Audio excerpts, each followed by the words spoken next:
Square Enix. Oh boy. Who the fuck? There's one thing I don't understand and question with every fucking game company that decides to release info prior to E3 when they should be saving their info for E3. Case in point, Square Enix had like a Final Fantasy Orchestra thing the day before their E3 press conference. And guess what?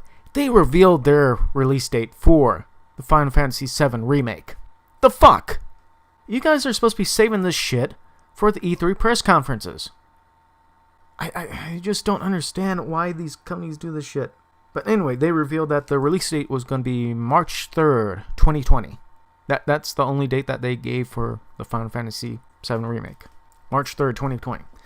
And at that time, we didn't hear otherwise if there was going to be multiple parts. Now, at the E3 press conference, we hear that there is going to be 2 discs. Not 2 parts, just 2 discs. Now, I don't know if one disc is going to be part 1 and one disc is going to be part 2. I don't know. But they're saying that, like, the first disc has enough material has enough material that's going to be Midgard. That's more or less going to be Midgard. All the stuff you do in Midgard in the first disc. I'm guessing the rest of the stuff is going to be on the second. And some of the rumors going around is Sephiroth, maybe the final boss on the first disc. So I don't know if it's a pure flashback battle or what. At the press conference, we did get some more gameplay footage, along with someone who has not been shown in any of this stuff, and I guess they were afraid to show her off, but we got some Tifa revealed and shown off as far as like fighting and stuff. Tifa does look really nice, and the only downfall I see from her is her being made more realistically, so breast reductions, but still she looks like she's got a nice set.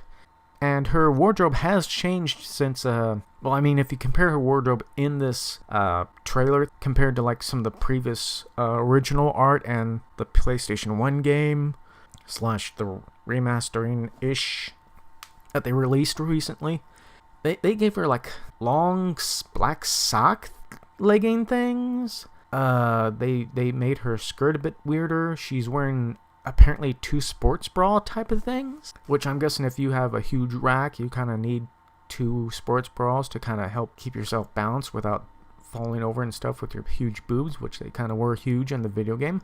But man, I was glad to see that they finally showed off Tifa. I mean, when you think about Final Fantasy VII, even the remake, there's like a set of characters you had to show off. Barret and Cloud we already saw. Aerith was shown off. Tifa was another one that needed to be showed off, and they finally did.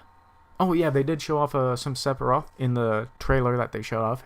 It looked like Sephiroth was showing up in an alley in Midgard. I don't know if it was just Cloud hallucinating or what. So on top of this, they did reveal some additions of the physical copy of the Final Fantasy VII Remake, at least as far as like this first release. I don't know if there's going to be like a more complete edition later on or not. With the standard deluxe, standard.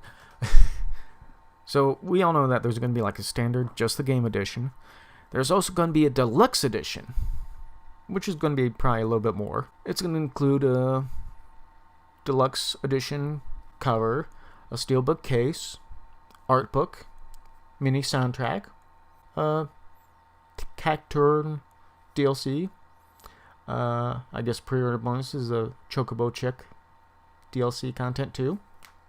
Okay, yeah, that's nice for a deluxe edition, including a steelbook case, art book, soundtrack. That's nice. That's probably gonna give you maybe I forgot the price of the deluxe edition, so I'm guessing it would be around like under $100. But now there's another edition they revealed that was exclusive to the Square Enix store. And as of right now, when I'm recording this, I don't know if they were completely sold out or not. But considering how much they are, I doubt they would be unless they were really hardcore extreme Final Fantasy VII fans. But this first class edition does include everything in the deluxe edition, with one additional DLC summon. But it also includes a PlayArts Kai, Cloud, Strife, and Motorcycle. So for so much more, you're going to get a Cloud figurine with a motorcycle. And guess how much this is going to be? This is going to be over $300. Yeah, have fun with that.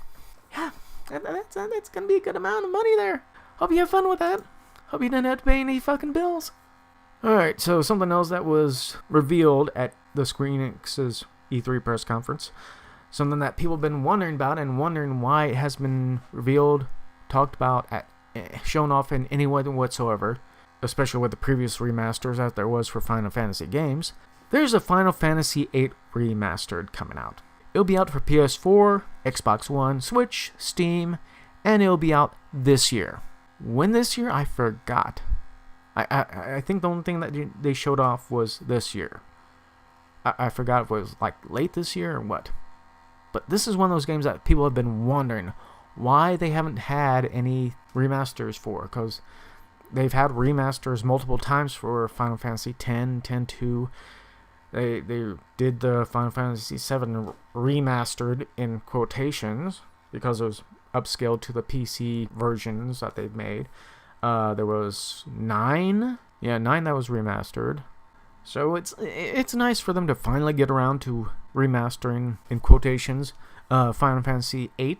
I know some of the crew of Fan Night will want to try this out once it comes out, because it's Final Fantasy.